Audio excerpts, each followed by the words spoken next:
Now coming to the mechanism of the reaction.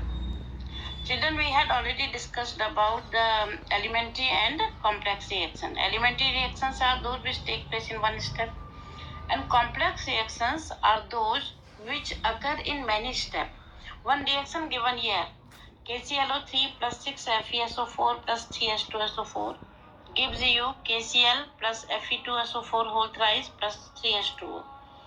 Apparent molecularity of this reaction, if we count the number of molecules, there are 10 molecules which are taking part in the reaction. So molecularity cannot be 10. We had already studied that at a particular moment, the maximum number of molecules which can collide cannot be more than 2 or 3. So it is not possible that these 10 molecules will collide together to give out the product.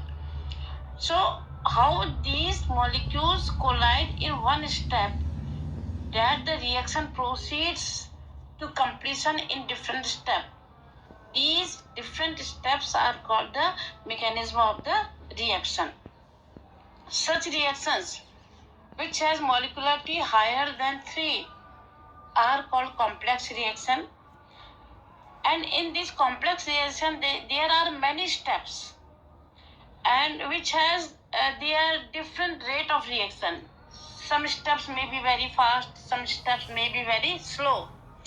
Among those steps, the slowest step will determine the overall rate of the reaction. For example, if you go to some factory where bicycles are made, you must have seen a person making wheels, 100 wheels a day. One is making carriers, 100 per day. One is making other rods and brakes, 100 per day. But the person who is assembling all these parts is assembling only one cycle per day. So what will be the rate of manufacturing of the cycle? That will be 1. That cannot be 100. No matter in one day one person is making 100 wheels. So this is what the reaction takes place. A complex reaction, there would be many steps. Maybe some steps are very fast, but because there is one step which is very slow, so that step will determine the rate of reaction. And this whole process, all steps together are called the mechanism of the reaction. For example, I am giving here 4HBr plus O2, giving you 2H2O plus 2Br2. The apparent molecularity of the reaction is 5, not possible. Let us see how the reaction takes place. First step, 2HBr plus O2, giving you H2O plus Br2O. This is a slow step. So how many molecules are colliding in slow step? 2HBr and 1O2, only 3 molecules. Obviously, the molecularity or the order will be 3. Only 2 HBr molecule and 1 O2 molecule is responsible for the rate of reaction. Remaining 2 HBr molecules are colliding with Br2 in next step, which is very fast step and has nothing to do with the rate of reaction.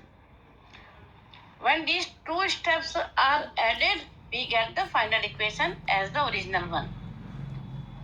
These 2 steps are called the molecular mechanism of the reaction. Now, in the slow step, you can see there are 2 molecules of HBr and 1 molecule of oxygen. So these are the molecules which are responsible for the rate of reaction. Any change in their concentration would affect the rate of reaction.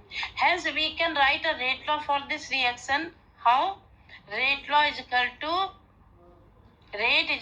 K concentration of HBr raised to the power 2 and concentration of O2. Clear? It is given here. The rate law is not written. The rate law is written here. Rate law would be this. The steps involved called mechanism of the reaction. Here the mechanism was known to you, so you have decided the rate law for the reaction.